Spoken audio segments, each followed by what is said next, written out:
Hey everyone, this is Stacy. It's Saturday, a little bit after 7 here in Las Vegas.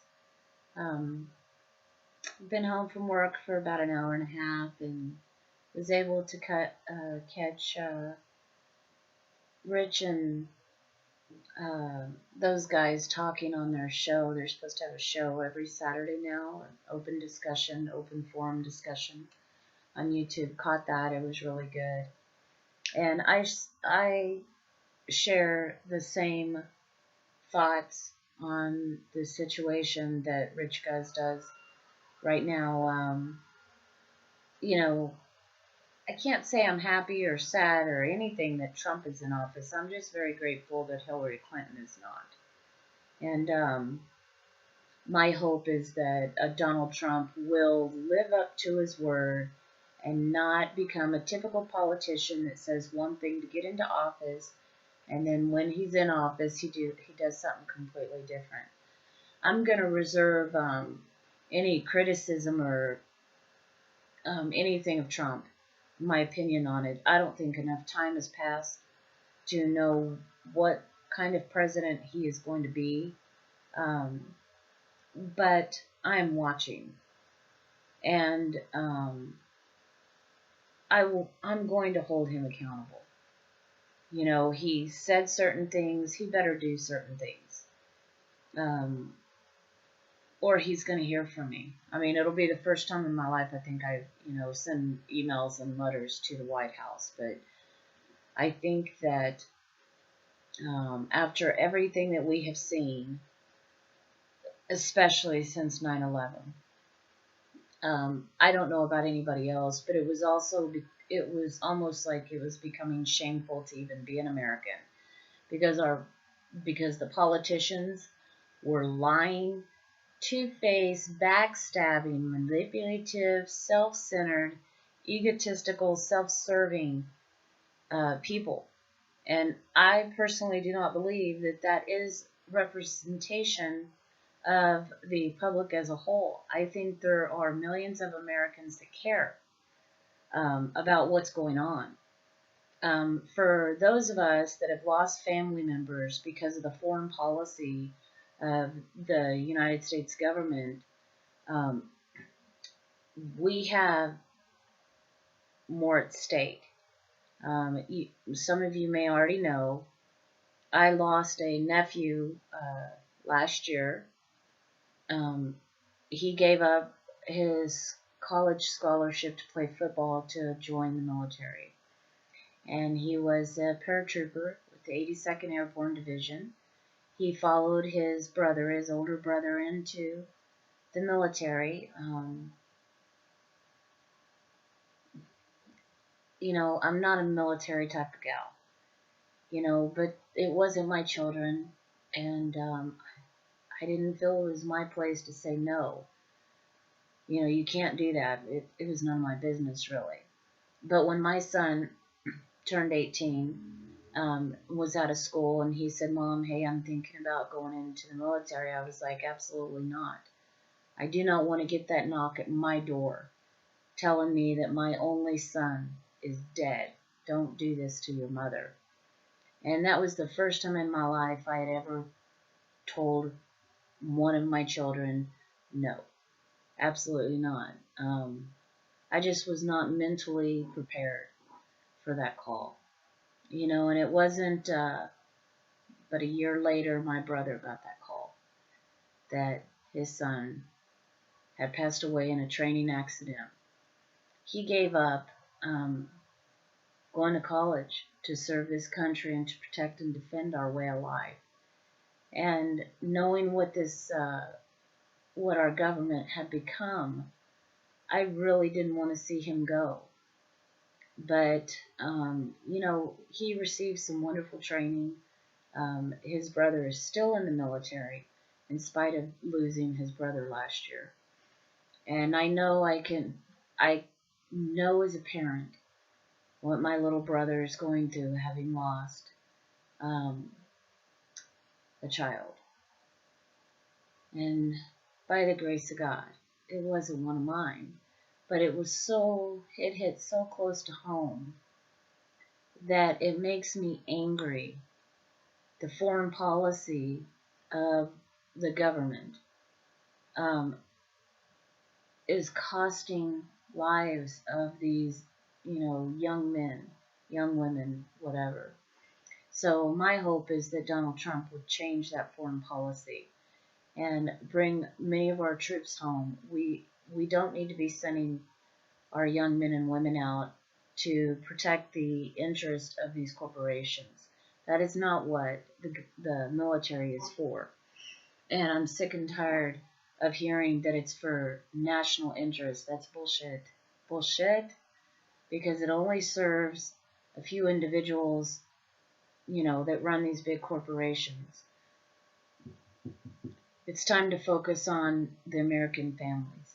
It's time for this country to change, and I believe it actually begins with the people and not the president. I think we need to lead by example so that the politicians in Washington D.C. know that this is no more it's not tolerated anymore. It's unacceptable. It always has been, and we are um, going to be different than these politicians. So Rich's show tonight with Randy and them, they were talking about this. Now that Trump's in office, he's going to take care of stuff in D.C., but who's going to take care of the situation here in our own communities and towns? Um, I firmly believe that most of my life I have spent raising children, working, um, doing personal growth, growing spiritually. But it's time for me to have a public life, to be of public service. And for the past almost 3 years, I've run a nonprofit bookstore that was damn near bankrupt when I got in there. And we managed to turn the whole thing around. And I can tell you, I understand to a small degree what Trump is up against, because when you go into an organization, especially if it's a government organization, and you plan on changing it, you will be met with resistance. There will be people that try to sabotage you. And the most important thing, I believe, is Trump will have spiritual protection from God if he stays within the boundaries of his authority that was granted to him in the U.S. Constitution. If he starts acting and doing these things that these other presidents did that were not authorized by the Constitution, it will not bless this country. Okay? You have to stay within boundaries of the authority that was given to you. God honors authority. And he gives us certain gifts and talents to operate within those boundaries of authority, or what courts call jurisdiction. God gives us gifts and talents to work within those boundaries. The minute we step out of those boundaries and we begin to act other than what we were authorized for, we are acting of our own will, and it's not going to be prosperous. It's not going to be good for the United States. Maybe that'll be a topic I would really love to talk about, because spiritual authority is very important. And that oath that Trump took yesterday, there is a spiritual authority that was granted to him the minute he took that oath. And he is promising to support and defend the U.S. Constitution, and he better do it. So if he doesn't, he will hear from me. But in the meantime, we need to pray for him. Pray that God protects him and keeps him safe, and keeps him from compromising his agenda. Help him stay strong and steadfast, that he can endure and push through this and actually do, make America great again. I have seen time and time again, if you don't have a strong moral constitution, that you will fold under pressure from these people around you, and then you will become a part of the problem. And I believe that's what we've seen with all these other presidents. They say one thing, and the minute they get into office, they do something different because they never truly intended to do what they said they were going to do anyways. They were weak, of weak character, and they got in there and figured out that they're not going to get their way, and they pretty much like, okay, what do you want me to do? And they followed an agenda that's been laid out for them. I'm hoping and praying that Trump will follow certain principles, um, and stays within his authority boundaries. And that's where he exerts power. Because outside of that authority, outside the boundaries of that authority, is just going to be pure self-will, and it's going to be disastrous. But okay, so what I wanted to update you guys on tonight is, as you can see, I got a new computer, and I thought that it would have a better camera than this other laptop that I have. But as you can see, the camera on this new laptop is total shit. So I've had to order another one, which I have. I don't know what the sound sounds like. I'm just going to have to wait till I do this video and check it. But I wanted to give you guys a few updates. The Las Vegas Review-Journal filed an appeal with the Ninth Circuit Court. I received an email from It Matters How You Stand, letting me know what's going on. The article states, describing the government's case against Bunkerville cattle rancher Cliven Bundy as one of the extreme public importance. The Las Vegas Review-Journal and other media outlets Friday asked a federal appeals court to overturn a sweeping ruling that blocks public access to nearly all of the evidence gathered in the lengthy investigation.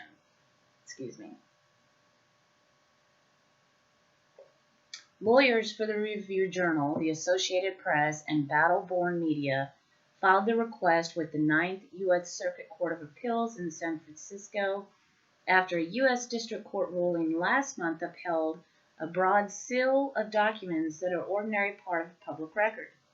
The concerns of the media is that they are effectively locked out of the case. The Review-Journal attorney Maggie McLetchie said, the protective order in the case is so broad that it cloaks almost everything the government does or hands over in discovery with secrecy.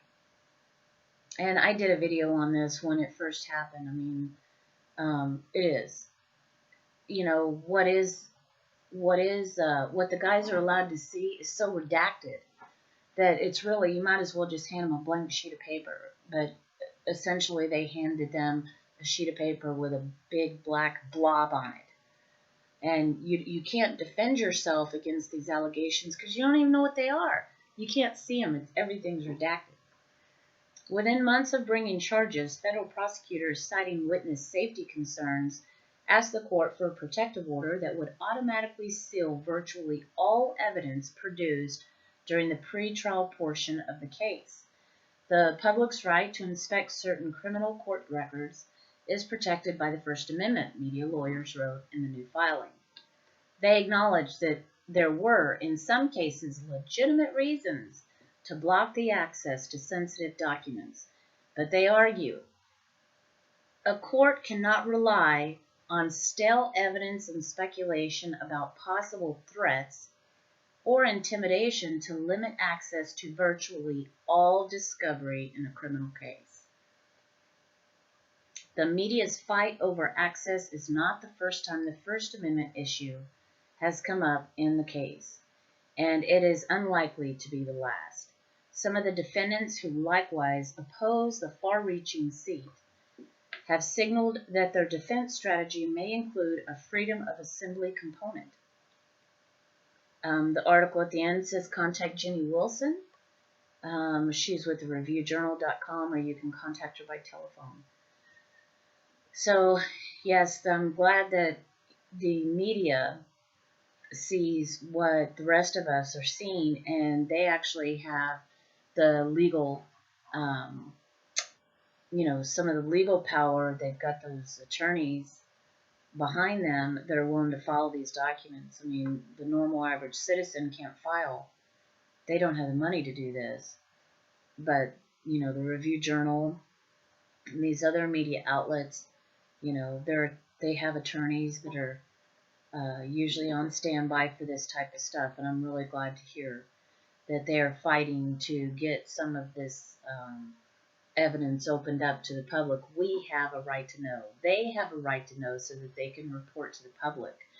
The fact that this case, we have no idea what's going on in the case.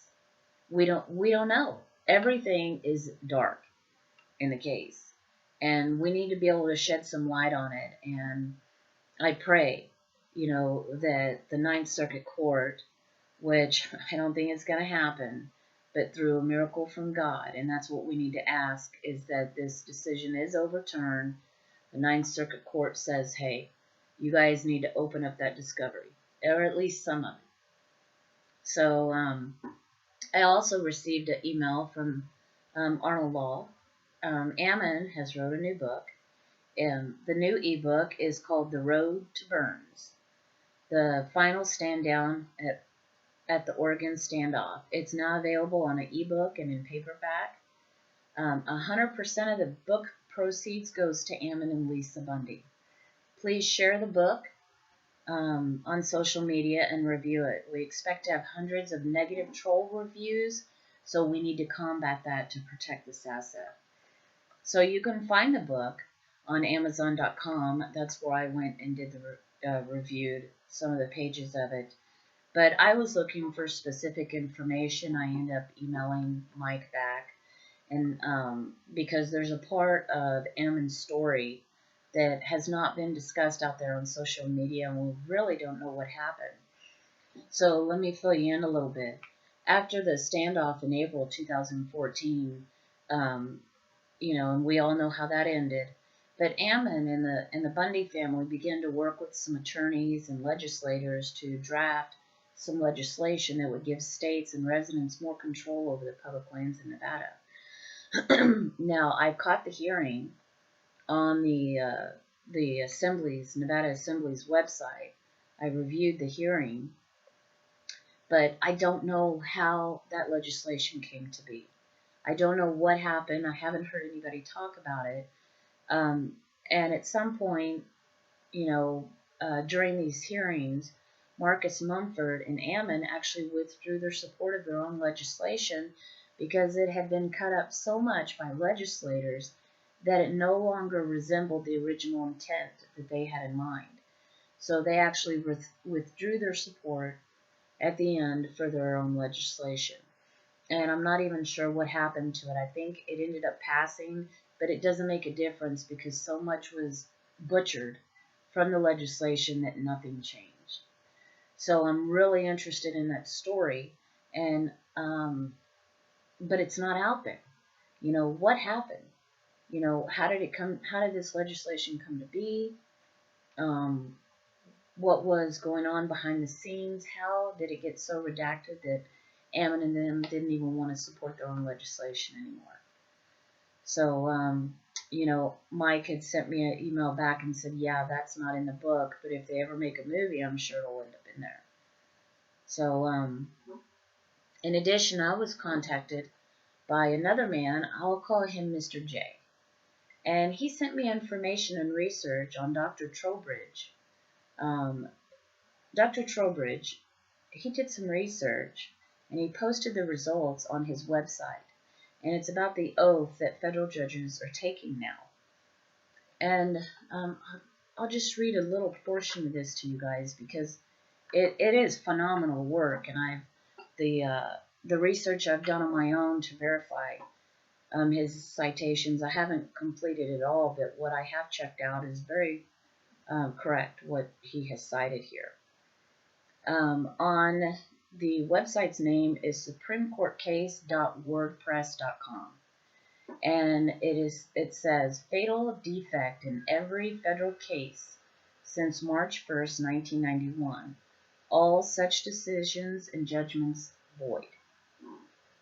As shown here and below, with conclusive evidence, the above headline is not an exaggeration but an accurate assessment of the situation.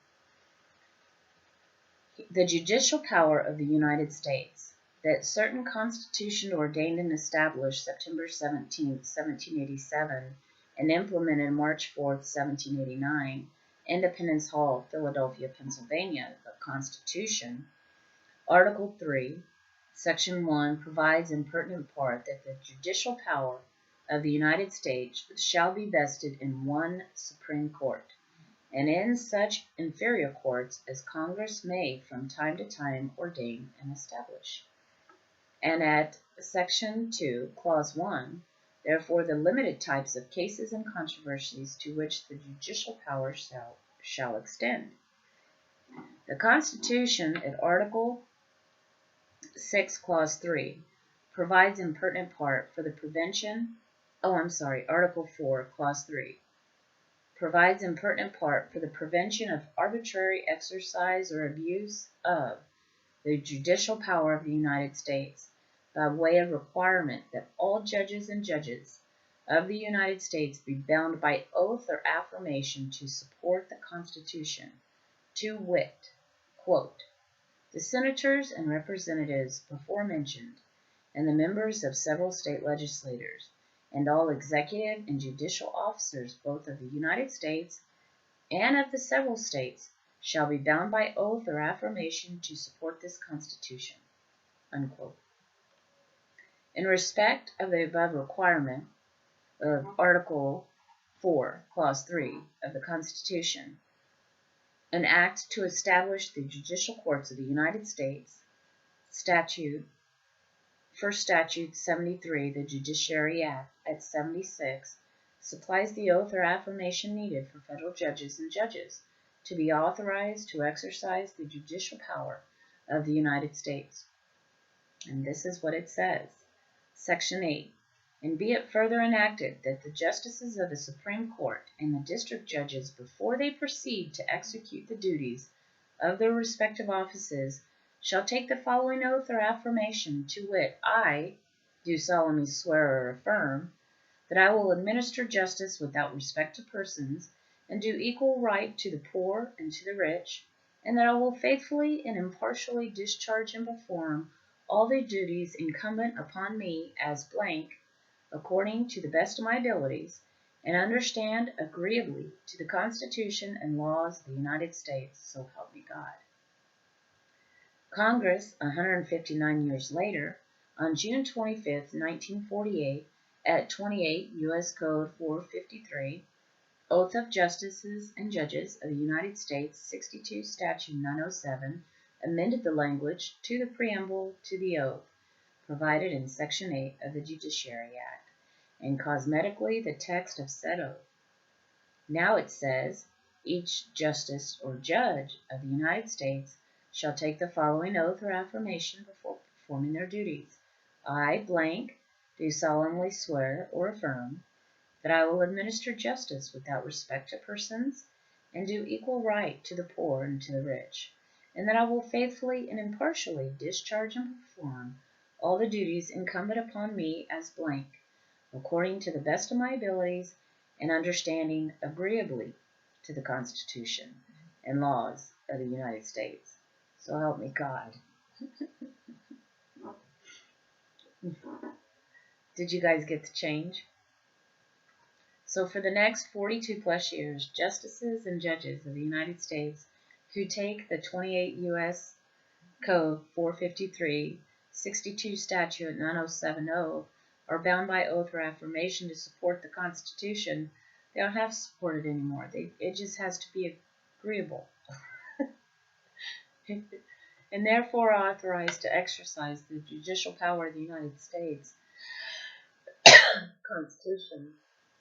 Article 3, Section 1, and discharge and perform the duties of their respective offices. So Congress altered materially the oath of the justices and judges. And actually, the way I see it, because I always look at all of this in light of the spiritual principles, what they did was just a few changing of the words. It changed the spiritual message. You know, To say that it would be agreeable with the Constitution, that's a matter of opinion. To support and defend the Constitution, to uphold the Constitution, the principles in the Constitution, that's evident. If the Constitution says you shall make no law respecting the establishment of religion, if you go create legislation that creates a church, we know that you're not supporting, defending, or even upholding the principles of the Constitution if you say that legislation is correct. So the twisting of the words, I'll just read this because he tells you. Congress on December 1st, 1990, in Public Law 101 through 650, at Section 404 thereof and 104 Statute 5124, effective 90 days later on March 1st of 1991, altered by the way of amendment the oath at 28 U.S. Code 453-62 Statute 907, so as to relieve all justices and judges of the United States of any duty to fidelity to the Constitution. To wit, it says, the amendment of oath of justice and judges, Section 453 of Title 28 U.S. Code, is amended by striking out, according to the best of my ability and understanding, agreeably to, and inserting under the Constitution. Public Law 101 through 650.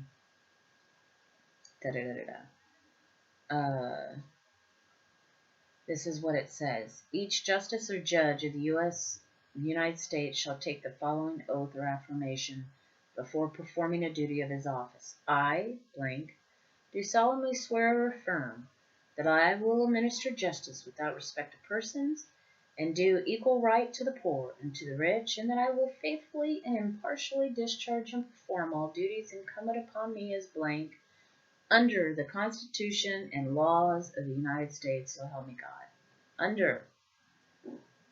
So, under the Constitution and under law. So, now they're not protecting and defending. Now it's not agreeable. Now they have to do what they're told by law. Now they're under law. Now they're under the Constitution. Now they're under law. So this is statute law. So if the statute law says, hey, you can't, you can't say that abortion is not constitutional. Well, if they do, now it's illegal. They could lose their seat. They go to jail, among other things. Before, they weren't under law. It was their duty to support and defend the Constitution, make sure that all law was actually agreeable with the Constitution. And now they're not allowed to do that. It doesn't matter whether it's agreeable to the Constitution or not. You need to follow the statutes, and the statutes say,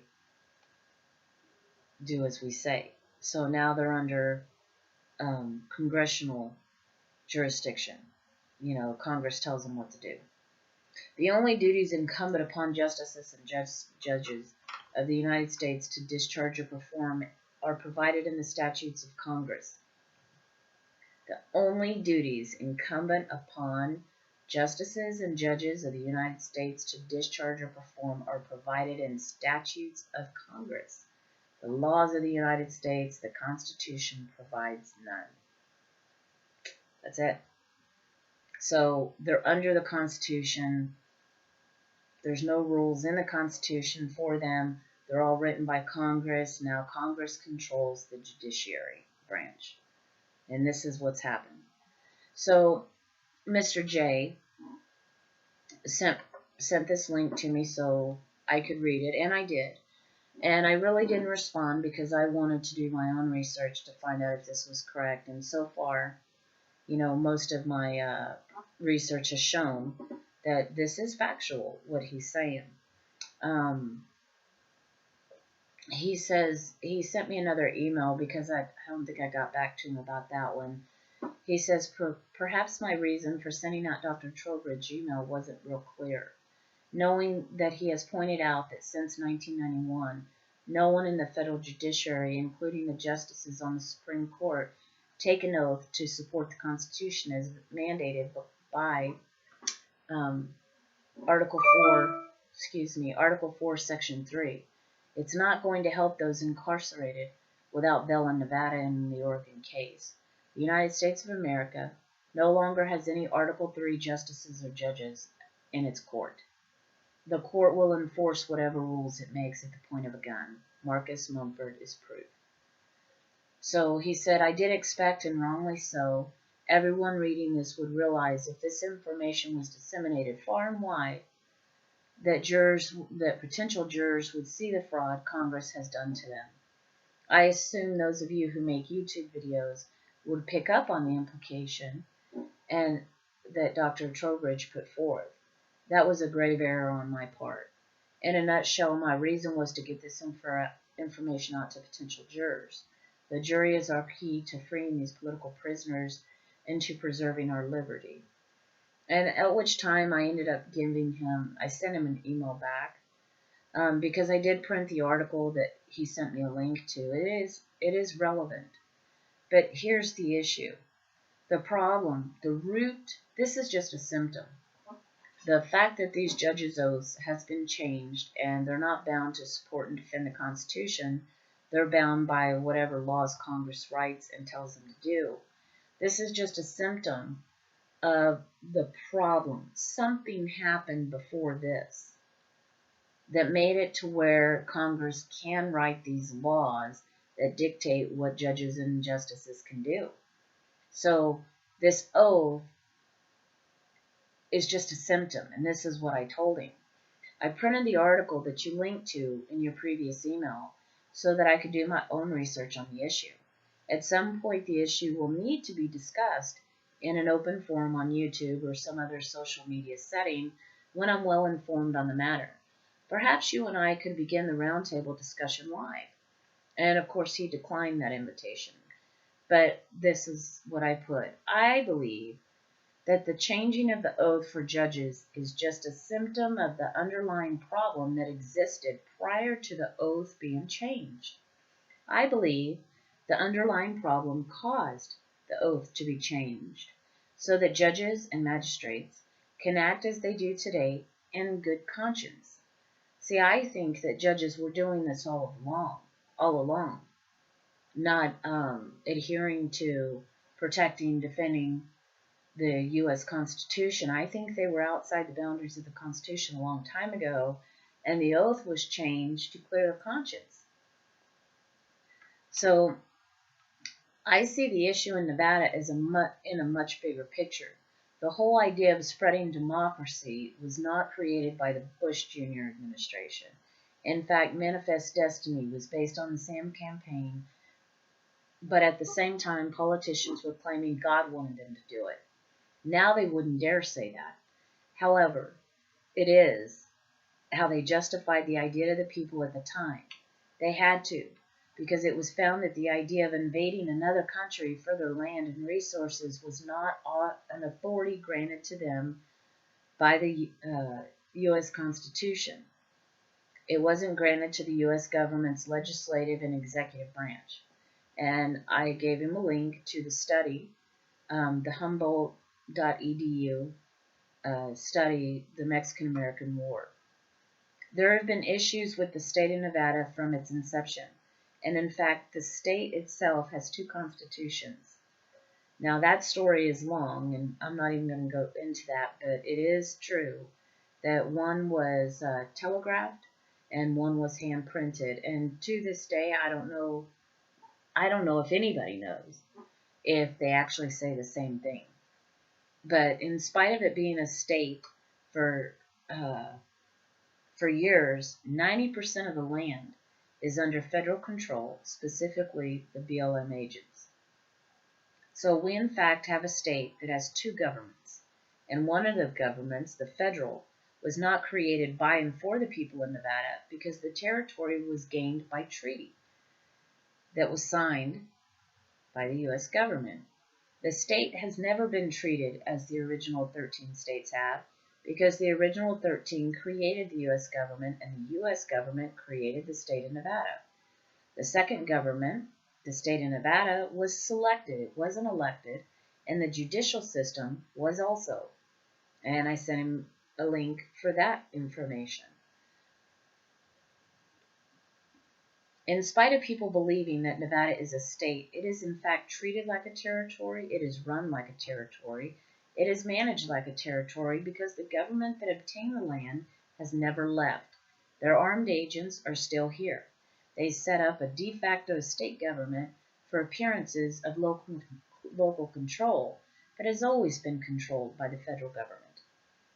In the criminal case of the Bundy family and other patriots that are being held in Nevada right now, the two-government system in Nevada is being exposed. People that believe Nevada is a state are confused by what they're seeing, but those that have done their research on the issue are not. The federal government system, Congress, and the executive branch know they should have relinquished control of the land in Nevada years ago because they obtained it unconstitutionally to begin with. But they couldn't let go of it because there's so many natural resources worth a fortune in the area, and they're still controlled by federal agencies. And they want those resources.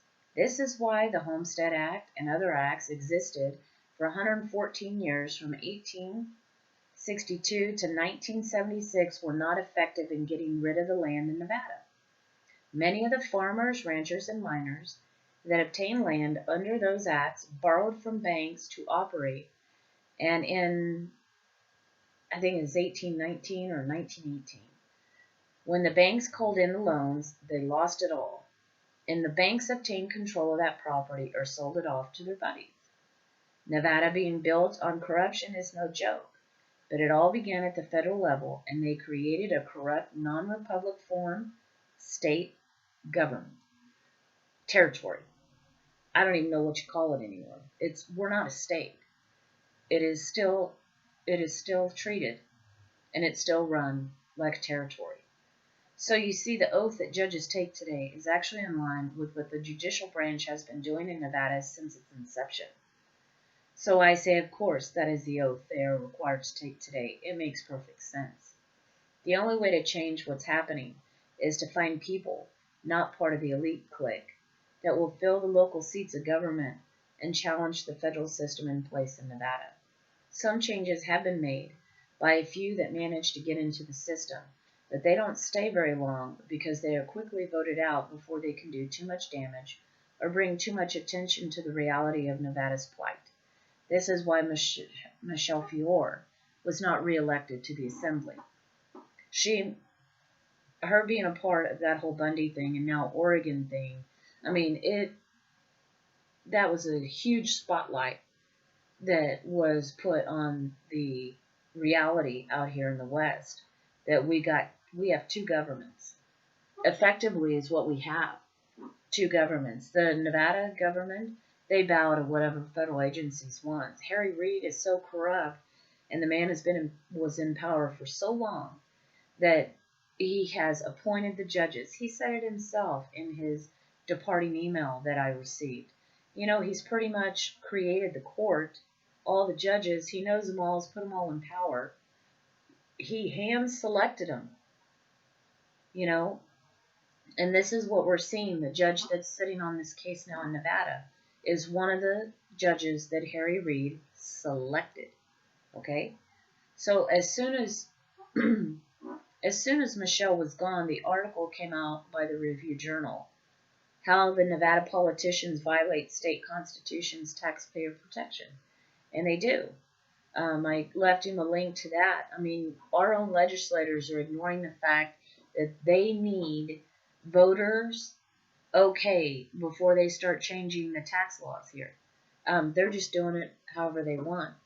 The initiative didn't pass on the ballot. We don't want the taxing cap of 5% taken out of the Constitution. They're going to do it anyways. They don't care. So Bundy's issues has brought a lot of attention to the federal control of lands and resources in Nevada. This is why the courts want to keep the information and evidence of the case from the public. This is why discovery is secret, is because the federal government, controls Nevada. It is the largest landowner in Nevada. It does what it wants here, and the Nevada government does nothing about it. They accommodate this what do you call it? I mean, it's communism.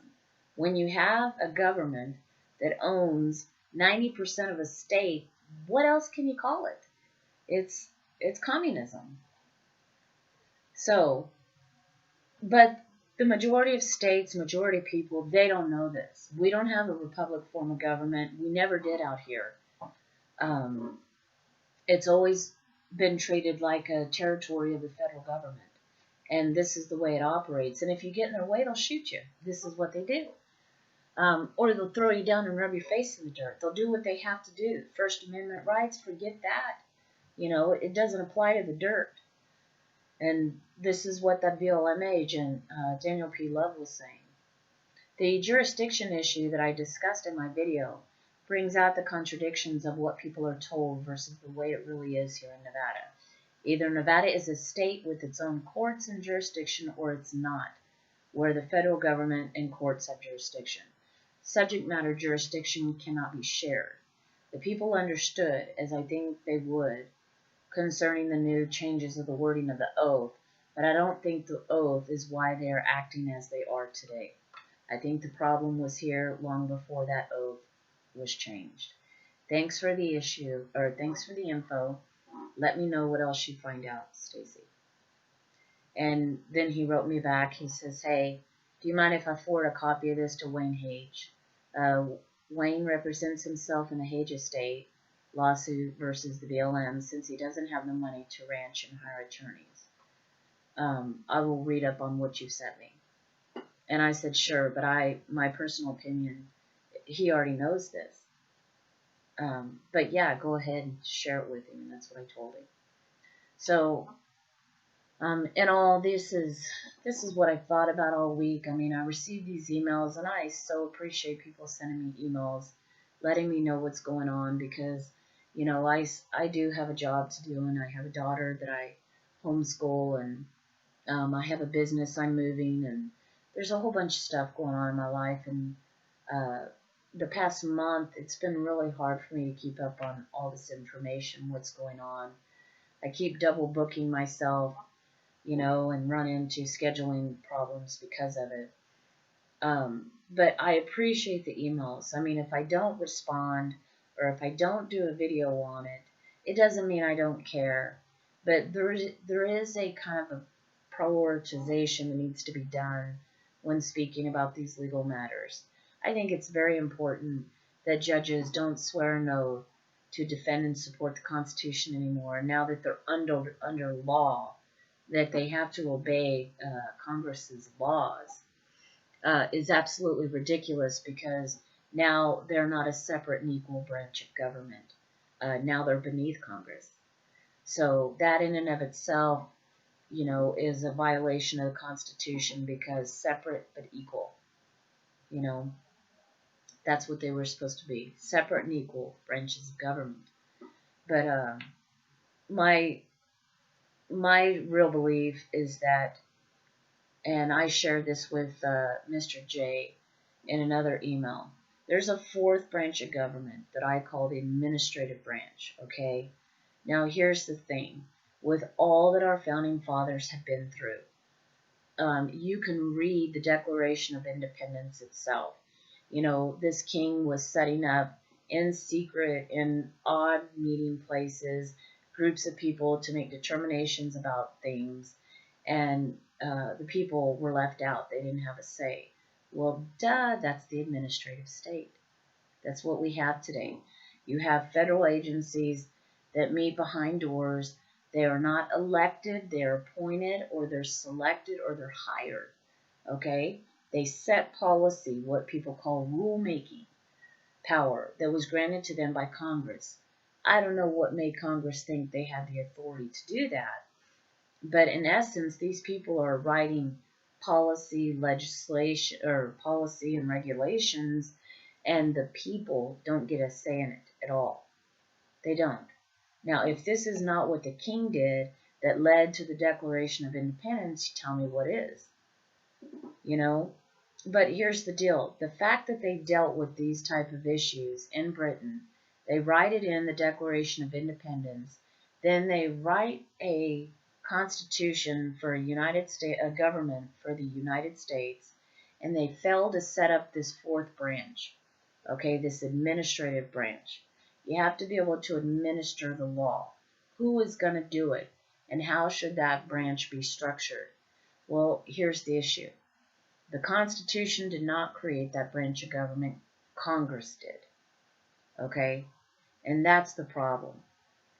The U.S. Constitution never gave Congress the power to set up a fourth branch. Okay? So now they shoved all these agencies and departments into the executive branch. The BLM, it's an executive agency. Here's the problem with that. Okay? Congress was never given the power to expand the executive branch. That's a clear separation of powers also, okay? They don't get to determine the size of an executive branch. They were never given that power. But we have thousands of executive departments and agencies that Congress, with a swipe of a pen, had created. And this is what executive orders are for, is to direct these agencies on what to do and how to do it or whatever, okay? This is why there's a need for executive orders now, where there was none before, is because he is, as the executive of the executive department, he has to say, this is what I want done, passes it on to the appropriate agencies, and they do it. No one else can do that.